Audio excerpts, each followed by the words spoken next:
Hi, I'm Franny of Shine with Franny, and I am so glad that you're here joining us in our Discovery series as we work to make small changes to lead to everlasting transformation. So day one, we focused in on communion, communing with our God, with our higher power, with our Creator, and saying, you know what, I know and I believe that you have me here for a specific purpose, work through and in me. The next day, we explored courage, looking at our lives and really looking at the places and the spaces and the people that we are afraid of and the things that hold us back and keep us captive. And then really conquering those fears to move forward, to be able to create that change and manifest that change and positivity in our lives.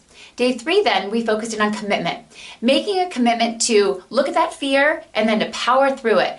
Press on forward, really conquering that fear, to really committing to whether it is getting yourself to a financial place of freedom, maybe committing to an exercise program or a special diet program to get you really fit, or maybe it's really to empower your self-esteem by not checking Facebook 20 times a day, or maybe it's to end that relationship that really needs to end, or move into one that the universe has provided for you that you've been afraid to attempt.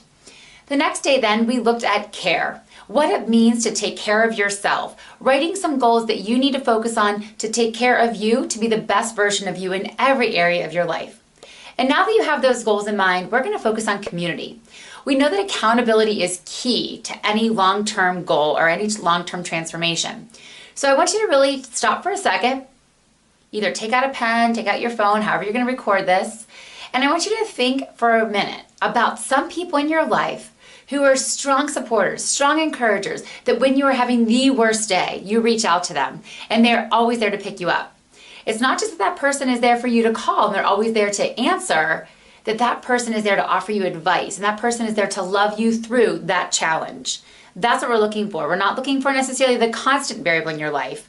We're looking for the person or the people in your life who really support, love, encourage, and help you be the best version of you.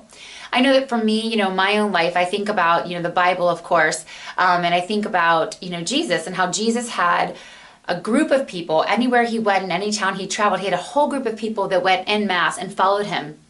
And they were really excited to hear his teachings. And they went around town and they, of course, shared information that he was coming.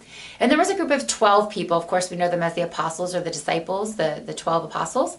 And they traveled with him. But of those 12, he had 3. And of those 3, he had 1 that were really close to him, and that they were his rocks, right? And so I think, in my own life about the women that I have, and they are all women, who on a daily basis, every morning, we either send a text, a voice message, or we have some type of communication with one another to love, support, encourage, hear each other out, and really lift each other up. And then that helps us get through our day. So it might be, I recently shared that I had ended a relationship that was not a healthy relationship. Talked that over with my girlfriends, and they every day, how are you doing? What great things are you doing today to push forward past that? So that's hugely important in my life because, of course, it's a change. There's a huge shift in how I was spending my time and who I was spending my energy on, right? And so now that's completely shifted. So during that transition phase, you need to have people who are there to help you with that, because there's going to be that void where you're going to want to relapse. You're going to want to go back and fall into that pattern and to go back into that behavior, fall back into those behaviors. And so that's why it's really important to have the accountability of your own personal tribe to help you. Now that you've made those goals, how you're going to care for yourself. You courageously identified what fear you're facing. You've committed to going ahead and conquering through this. You've written out your goal, how you're going to care for yourself. Now enlist your tribe. Really dig deep and anchor them in. Tell them what you're doing. And then I'm going to ask you to go ahead and share that with us on Facebook. Let us know either A, how you are planning to reach out to your tribe of people, and then B, maybe you already have that tribe of people and how they've supported you through some of your best and sometimes, your worst memories and moments of life. We know that, of course, you are designed for awesomeness. So we want to help support you, love you, encourage you as we can. And of course, as always, celebrate with you too.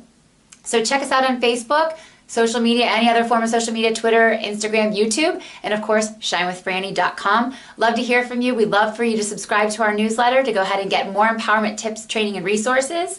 We love to go ahead and connect and stay connected with you. So stay tuned. We've got another video coming up tomorrow. So you're going to find out yet another step in the essential process of change and transformation. Thanks so much, guys. Go ahead, get your tribe, face your fears, Make it happen.